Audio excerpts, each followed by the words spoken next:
নমস্কার, আমি তন্দ্রা। কেমন আছেন সবাই? আশা করি সবাই ভালো আছেন, আর আমিও ভালো আছি। আমার আরও একটি নতুন ব্লগে আপনাদের সবাইকে স্বাগত জানাই। আজকে 1 জানুয়ারি, আর আপনাদের সবাইকে নতুন বছরের অনেক শুভেচ্ছা, অনেক অভিনন্দন। আপনাদের সকলের অনেক ভালো কাটুক এই নতুন বছরটি। আজকে আমরা দুজনে একসাথেই উঠেছি, তাই আজকে আর আগে চা করতে যাইনি। আজকে ভাবলাম যে বিছানাটা গুছিয়ে নিই, তারপরে অন্যান্য কাজে হাত দেব। তো এই যে বিছানাটা আগে গুছিয়ে নিচ্ছি, এরপর চাটাও খেয়ে নিয়েছি। আজকে ভাবলাম যে আগে ঘরগুলো ঝাড় দিয়ে মুছে নেব, তারপরে স্নান টান করে একবারে রান্নাটা করব আজকে। প্রত্যেক দিনই তো ইচ্ছে হয় যে আগে বাসি কাজগুলো সেরে তারপরে রান্নাটা করব, তবে উপায় থাকে না। সকালে যেহেতু আমার হাজবেন্ড বেরোয়, তো সেক্ষেত্রে এই সমস্ত কাজগুলো করে যদি আমি রান্না করতে যাই তাহলে রান্নাটা দেরি হয়ে যাবে। আর যেহেতু খুব সকাল করে উঠতেও পারি না, তো সেই জন্য সেটা আর হয়েও ওঠে না। তবে আজকে চেষ্টা করে একটুখানি তাড়াতাড়ি করে এই কাজগুলো কমপ্লিট করে তারপরে রান্নাটা করব। অনেক দিন বাড়ি না থাকার কারণে ঘরগুলো তো একটু ধুলো হয়েছে। আর যেহেতু অনেক দিন না থাকলে যেন কেমন কেমন লাগে, একটা বাসি ঘর পড়ে থাকে। আর কালকে যেহেতু আমি রাত্রিবেলায় বাড়ি ঢুকেছি, রাত্রিবেলায় এসে আর আমার এনার্জি হয়ে ওঠেনি যে ঘরটাকে আবার মুছবো, তো ছেড়ে দিয়েছিলাম। আগে থেকেই ভেবে রেখেছি যে থাক, একবারে কালকেই করে নেব।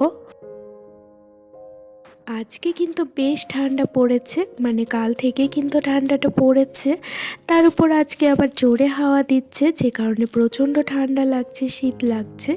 আর এই যে আমার এই সামনে যে বারান্দাটা আছে, এটা চারিদিক থেকে হাওয়া ঢোকে জানলা দরজা দিয়ে। তো এই জায়গাটা কিন্তু শীতকাল হোক বা গরমকাল বেশ ঠান্ডা হয়। আজকের এই দিনটিতে সবার কিন্তু একটা প্ল্যান থাকে, সবাই কিন্তু নিজেদের মতো করে আজকের এই দিনটিকে সেলিব্রেট করে। তবে আমরা কিন্তু সেরকম কিছুই একটা করি না। বিয়ের পর থেকেই কিন্তু এই বাড়িতে এই দিনটিতে কোনো রকম সেলিব্রেশন বা কিছুই হয় না। বিশেষত এই দিনটিতে সবাই কিন্তু পিকনিকই করে থাকে। তবে আমাদের শ্বশুরবাড়ির তরফ থেকে বা আমার হাজবেন্ড তার বন্ধুদের তরফ থেকেও কিন্তু এই দিনটিতে কোনো পিকনিক বা কোনো কিছুই হয় না। তবে 31 ডিসেম্বরের যে নাইটটা হয়, সেই নাইটে কিন্তু আমরা আমাদের হাজবেন্ডের বন্ধুরা মিলে সবাই মিলে পিকনিক করা হয়। আর কালকে সেই মতো করেছি। তবে আজকের দিনটিতে কিন্তু তেমন কিছুই করা হয় না।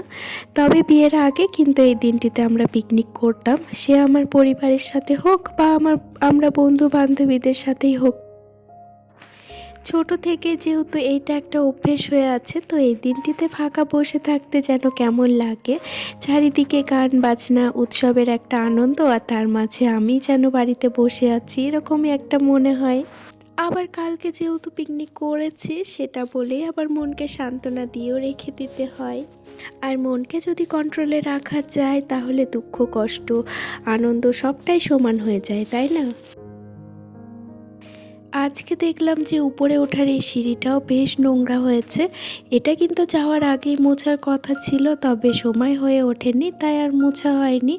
তবে যেহেতু কয়েকদিন বাড়ি ছিলাম না, তার মধ্যে কিন্তু আরও ধুলোবালি পড়ে গেছে, আর এটা বেশ নোংরা দেখাচ্ছে। এটা এই মুহূর্তে না মুছলেই আর নয়। আর পাশে ওই যে আপনারা লাগেজটা দেখছেন, ওটা কিন্তু পুরোটাই খালি করেছি। বাট সামনে কিছু কিছু জিনিস আছে, সেগুলো খালি করে ওটাকে রোদ্রে দিয়ে রাখতে হবে। তো সেটার আর সময় পাইনি বলে ওটা ওইভাবে রাখাই আছে। তো এরই মাঝে তাড়াহুড়ো করে স্নানটাও করে নিয়েছি। যেহেতু স্নান করে নিয়েছি, সেক্ষেত্রে হনুমান চালিসাটা তো আমাকে পড়েই ফেলতে হবে। তো এটা তাড়াতাড়ি করে পড়ে তারপরেই যাব রান্নাঘরে। যে কোনো জায়গায় যাবার আগে যেমন একটা বেশ আনন্দ লাগে লাগেজ গোছাতে, এইটা এই দিন পরবো সেই দিন পরবো, তবে আসার পর সেইগুলো যখন কাচা ধোয়া করে আবার জায়গা মতো ঢোকাতে হয়, সেই কাজে যেন আর এনার্জি পাওয়া যায় না। সেটা যেমন বেশ বিরক্ত আর বেশ খাটনি লাগে কাজটা। আর সেই সমস্ত কাজগুলো করতে গিয়ে আজকে কিন্তু কাজে অনেকটা হিমশিম খেয়ে গেছি। জামা কাপড়গুলো বের করে আবার মেশিনে দিয়েছি, এইটুকু করতেই যেন বেশ বিরক্ত আর বেশ খাটনি মনে হচ্ছিল। আর এই যে বাসনপত্রগুলো যে কাকিমাটা ধুয়ে দিয়ে গেছেন, তো সেটা ঝুড়িতেই রয়ে গেছিলো, সেগুলো এনে এখন জায়গা মতো রেখে দেব, নইলে আবার অসুবিধা হয়, অনেকটা দূরে আনতে যেতে হয় যেহেতু। আজকে আর খুব বেশি রান্না নেই, সকালবেলায় যেহেতু শুধু ওই হাজবেন্ডের জন্য রান্না হয়, তো এই যে উচ্ছে আর আলু দিয়ে একটু ভাজা করব, আর একটু মাছ ভাজা করব, ডালটা তো আছেই, আর একটু ভাত করে নেব, ব্যাস এটাই হয়ে যাবে। আর শ্বশুরমশাইয়ের জন্য টিফিনে ডালিয়া করেছি। আর এই যে ভাতটা হয়ে গেছে, আর এখন এখানেই আবার ডালটা রেখে দেব, যেহেতু হিটারটা এখনও অনেকক্ষণ গরম থাকবে, সেহেতু ডালটা এখানে থাকলে ডালটা অটোমেটিক ফুটে গরম হয়ে যাবে। সকালে রান্নাবান্না আমার কমপ্লিট হয়ে গেছে, আর এই যে গ্যাসটা হালকা করে এখন মুছে দিচ্ছি, কারণ এরপরেই তো আবার আমার শাশুড়ি মা আসবেন। তো একজনে রান্না করার পর আরেকজন যখন আসে, তো সেই জায়গাটা যদি একটু নোংরা দেখায়, সেটা তো কেমন লাগে বলে মনে হয় আমার, তো তার জন্যই প্রত্যেক দিন এইভাবে হালকা করে মুছে দিই। এরপরে হাজব্যান্ডের টিফিনটাও প্যাক করে দেব। তো এই যে হাজব্যান্ড তো টিফিনে ফলই নিয়ে যায়, তো সেই জন্য ফলগুলো কেটে কুটে টিফিন বক্সে দিয়ে দেব। আর তারপরেই আমার শাশুড়ি মাকে একটু সবজি কেটে দেব, যেহেতু উনি আবার দুপুরবেলায় রান্না করবেন। যেদিন ঘরে যেমন ফল থাকে সেই দিন সেরকমই তো দেওয়া হয়। তো আজকে এই ফলগুলোই ছিল আর সেই ফলগুলোই দিয়েছি।